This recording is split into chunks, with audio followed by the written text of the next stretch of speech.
City of joy কলকাতাতে আর কিন্তু যত্রতত্র থুতু নয়। কলকাতার যেখানে সেখানে থুতু ফেলা রুখতে আসছে নতুন আইন। মন্ত্রিসভার বৈঠকে সিদ্ধান্ত হয়েছে আগামী অধিবেশনে বিধানসভায় এই নিয়ে বিল পেশ করা হবে। 10 ফেব্রুয়ারি থেকে শুরু বাজেট অধিবেশন।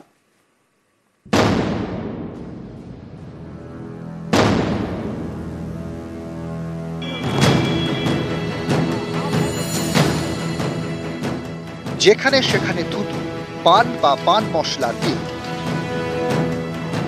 এরকম পিক ফেলতে ফেলতে হাওড়া ব্রিজের পিলারও হয়ে যাচ্ছিল, শেষমেশ ফাইবার দিয়ে ঘিরতে হয়।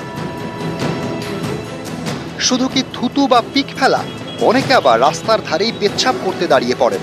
কলকাতায় অসংখ্য সুলভ শৌচালয় রয়েছে, তারপরেও রাস্তার ধারে অনেকে দাঁড়িয়ে পড়েন।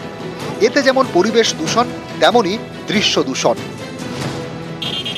কলকাতার রাস্তায় এসব বন্ধ করতে এবার নতুন আইন আনছে রাজ্য সরকার। যেখানে সেখানে থুতু বা পিক ফেলা রুখতে আসছে কড়া আইন।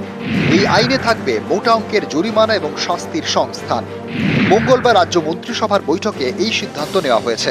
আগামী 10 তারিখ থেকে বিধানসভায় বাজেট অধিবেশন। এই অধিবেশনে বিল আনবে রাজ্য সরকার। এরকম আইন ব্রিটিশ আমলেও ছিল, যা 5 আইন নামে কুখ্যাত।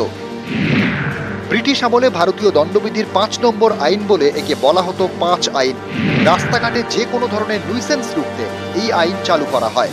যেখানে সেখানে থুতু ফেলা, রাস্তায় পেচ্ছাপ করা রুখতে এই আইন তৈরি করা হয়েছিল। ব্রিটিশ জামানায় সামাজিক দৃষ্টিভঙ্গি অনুযায়ী আরও কিছু বিষয়ে কড়াকড়ি ছিল, যেমন অশালীন জামাকাপড় পরা, রাস্তাঘাটে গালিগালাজ করা, অশ্রাব্য কথা বলা। 5 নম্বর আইনে এসবেই শাস্তি হতো।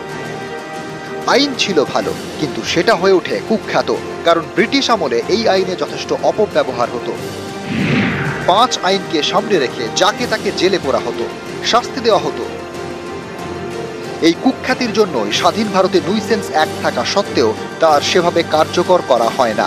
কিন্তু এখন যা হাল, তাতে করা হচ্ছে রাজ্য সরকার, আনছে নতুন আইন। নিউজ 18 বাংলা।